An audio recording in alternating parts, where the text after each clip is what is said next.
l'Europe doit comprendre la nécessité d'aider l'Afrique. Il va de la survie de l'Europe et de la vie de l'Afrique. Il y a une nuance. Je continue à me battre pour faire comprendre à nos partenaires européens que la lutte finale, si lutte doit être finale, ce ne serait pas avec des fusées. Ce serait sur le plan essentiellement économique. Et l'Europe n'a pas de matières premières. Les Américains en ont, mais pas en quantité suffisante pour en céder à leurs frères et leurs alliés européens. L'Asie, la question n'intéresse pas, je ne vais pas rentrer dans certains secrets, dans certaines confidences. Mais l'Asie, même si elle avait des matières premières, la population est telle qu'elle ne pourrait pas, l'Asie ne pourrait pas couvrir ses propres besoins. L'Amérique latine, c'est la situation qui prévaut depuis des siècles dans cette partie de l'Amérique. Victime aussi de l'exploitation de mêmes groupes économiques financiers puissants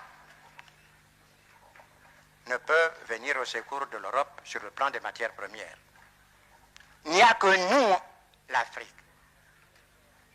de loin, le grand propriétaire des matières premières. Nous recelons. L'Afrique n'est pas suffisamment prospectée. Mais on peut admettre sans crainte de moindre démenti que nous sommes les premiers pour le faire, les premiers pour les bauxites.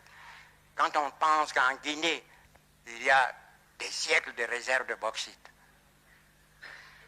le manganèse, l'uranium, l'Europe a besoin de ces matières premières pour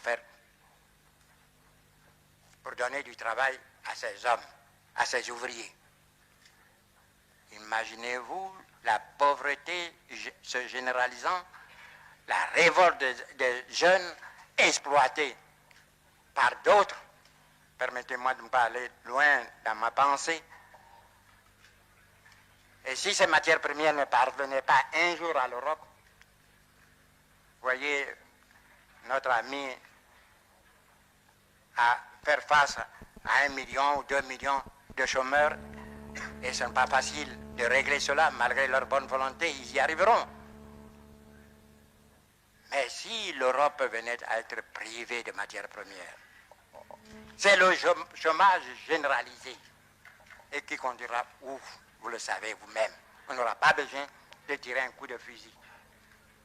Voilà ce que nous nous évertuons à faire comprendre à nos frères européens. Nos intérêts sont solidaires. Il faut qu'ils nous aident à nous développer. Vous avez parlé de l'autosuffisance alimentaire.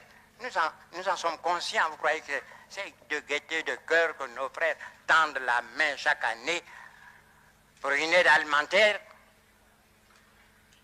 Ils sont très dignes, mais ils n'ont pas le choix.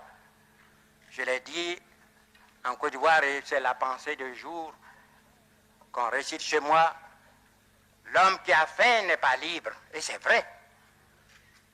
Nous avons quitté la dépendance coloniale. Mais après 20 ans, nous pouvons faire le point. Pour l'essentiel de notre existence. Pour la nourriture, pour beaucoup. Pour nos soins médicaux. Pour notre éducation. Bref, pour tout ce qui permet l'épanouissement de l'être humain, nous sommes obligés, il faut le reconnaître, de nous adresser à nos anciens colonisateurs. Vous ne croyez pas que nous soyons conscients de cette triste situation? Nous voulons nous évader de cette situation-là et nous demandons à ce qu'on nous aide.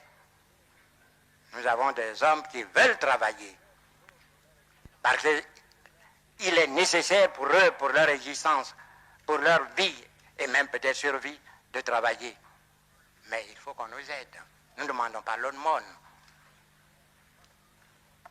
Nous ne sommes pas une sorte de mère morte qui reçoit l'eau du Jourdain sans rien laisser passer. Voyez-vous, nous parlons avec beaucoup d'images. Et voudrez-vous que je vous dise ceci pour conclure? Chez nous, on dit qu'il faut que vous nourrissiez votre enfant. jusqu'à ce qu'il ait poussé des dents, afin qu'il vous nourrisse quand vous aurez perdu les vôtres.